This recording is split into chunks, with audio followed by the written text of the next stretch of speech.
Yo, what's up sa tuwang tanan mga Choy? For today's video, kaya ato ang client kay from Malita, Davao Occidental. O ang piece nga atong kamadahon karon Choy kay ang freehand na Maori tattoo. Unya kani nga piece nga atong kamadahon karon Choy kay half chest, half sleeve mga Choy, pero dili siya wrap around and dili siya gusto nga mugawa sa t-shirt ang iyahang tattoo kay makasab-an daw siya sa ilahang office. So gituman lang pud nako ang gusto ni Bossing no nga dili mula po sa t-shirt pero naganaham siya sa piece mo nang gipadungagan na pud niya, gipa-adjustan niya nga mutaas gamay. And mo na niya nga to ang final drawing sa to ang piece nga kamadahon karon mga Choy. And ipasabot po na ko sa inyo ang anong freehand na ako ang gibuhat ani nga piece. If nga ni nga mga kamada mga Choy, kinahanglan gyud ni siya i-freehand kay pag stencil ni siya ma-dislocate gyud ni pag-abot sa pani. Mao nang need gyud siya i-freehand mga Choy kay para makamada na tog tarong ug gwapo ang ato ang piece nga gitrabaho. Mao nang if gusto jud ka mahimong tattoo artist nga parehan ako mga Choy, magtuon jud kag freehand. Dagan na biya kayong nahimong tattoo artist karon mga Choy nga dili ka balo mo freehand, so dili na siya matawag nga tattoo artist mga Choy basta dili ka balo mo freehand. Ug daghan na po kayong tattoo artist karon mga Choy nga nagpakaaron ingnon nga tattoo artist unya napalit ra sa Shopee og mga gamit para mahimong tattoo artist pero dili ka balo sa ilang gikamada. O nang karon mga Choy need gyud ato nga careful kay kita mamili og ato ang artist no kay lisod na kayo mapalpak ang atong trabaho. Unya mo duol sa tuwa kay need na po di cover up ilang tattoo mo nang sayang kayo inyong gibayad sa tattoo artist nga dili maayo or dili gid niya posisyon ang mahimong tattoo artist mga Choy. Mo nang be careful gud ta sa sunod kay medyo ubay-ubay na gyud ato na encounter nga may ani nga client no, so be careful lang ta next time. Dili man sa ingon nga nandaot ang mga Choy, sayang manggod kayo ang panit sa tong client ug ang kwarta sa tong client kag ibayad sa inyo ha. Unya ang after ana kay pa-repair gyapon sa tuwa kay pangit ang resulta sa ilahan tattoo. Ono sa mga newbie nga tattoo artist dira pwede ra ko ninyo i-PM mga Choy, dili man ta pamati kay andam buta mo tabang sa inyo ha para ma-improve ang inyong agi. Ug dili tanan professional tattoo artist mga Choy andam mo tabang sa inyo ha, maihap lang gyud sila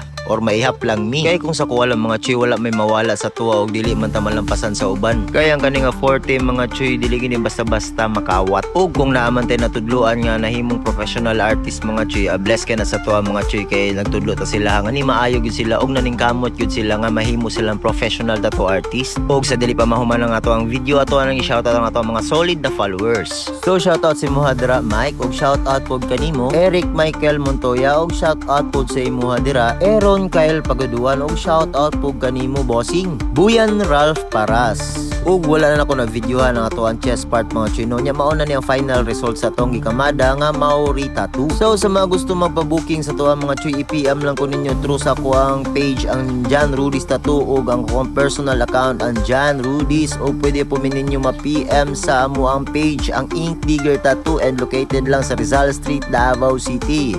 Unya see you sa next video, dagan kayong salamat.